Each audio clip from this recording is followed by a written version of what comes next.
Okay. Second part of the Dahmer series here. Excuse my moving around so much. Anyway, I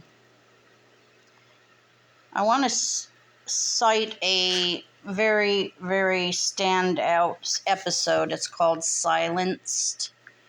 And I need to talk about victim Tony Hughes. They took quite a few liberties, I think, in this episode. Nevertheless, it is a touching, bizarrely touching episode where we see Dahmer like almost another side of him, where there could be a chance that he might stop, and yet we know he didn't stop. And at the same time, it's weird. I mean, it's like, this isn't a case of you either hate or love this series. You know, not for me anyway. A lot of people will probably say you either love it or hate it. In my case, I think it's both for me, or neither. I don't know. I don't think it's neither. I think that I like this series and I'm disappointed with it because in reality, the bald facts are, we don't know what happened between Tony and Dahmer. According to some sources I've read in research for this video, he knew Tony for a while before he actually took him home. Maybe they met in the gay bars a few times, and talked, got to know each other, got acquainted. And then finally one day, Tony went home with him and was killed. Tony was deaf and mute in real life. He was played in this series by, must be on the next page. He was one of the later victims. Rodney Burford. And he was... Rodney Burford is a very attractive young man, young actor, and he really did a beautiful job bringing Tony to life. Tony, apparently, the parts that are true is that he was, unfortunately, he had an infection when he was an infant, pneumonia or whatever. And he was exposed to, I don't remember the names of the antibiotics, but they were pretty strong. They had bad side effects, and he was rendered hearing impaired, deaf, whatever. Hard of hearing, whatever you want to call it. But he learned sign language. He learned how to read lips. He communicated a lot by notes. And I don't know if he got rejected a lot. A lot of deaf people do complain, though, that they're treated like monsters or outcasts, or, like they're deformed or something. And, they can't hear. That's the only thing that's wrong. And if they're mute, what's the problem? I mean, if people are blind, they just can't see. I just don't get it. I don't really get it. But I guess I identify with it because my grandpa and my uncle were stone deaf not stone deaf. I can't be that dramatic.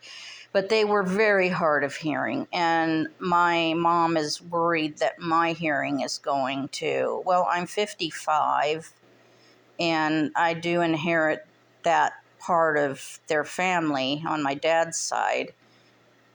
I've been checked. My ears are clean. I don't have wax buildup, etc. The point is, Tony was deaf and mute in real life. No one knows much about the relationship except that Tony and Dahmer were acquainted for a few weeks, a few months. It wasn't just a, hi, how are you, let's go home kind of thing.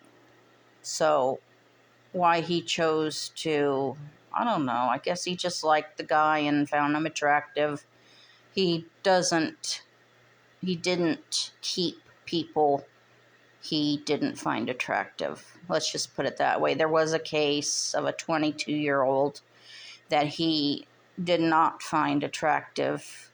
I don't know why he took him home, but he realized once he got him there, he didn't find him attractive after all. And he drugged the guy, but he was afraid to let him wake up and get angry and report him, and he killed him anyway. So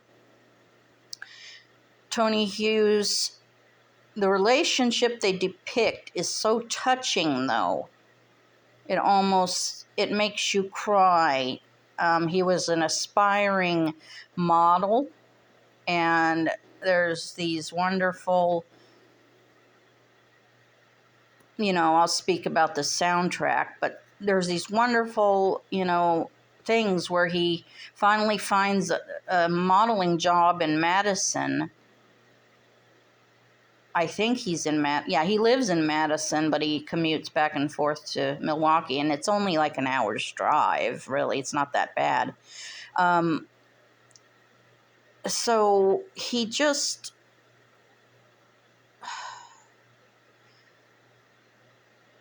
it's just really sad. They depict this really cute scene in a I don't know if it's a Dunkin' Donuts or something like that.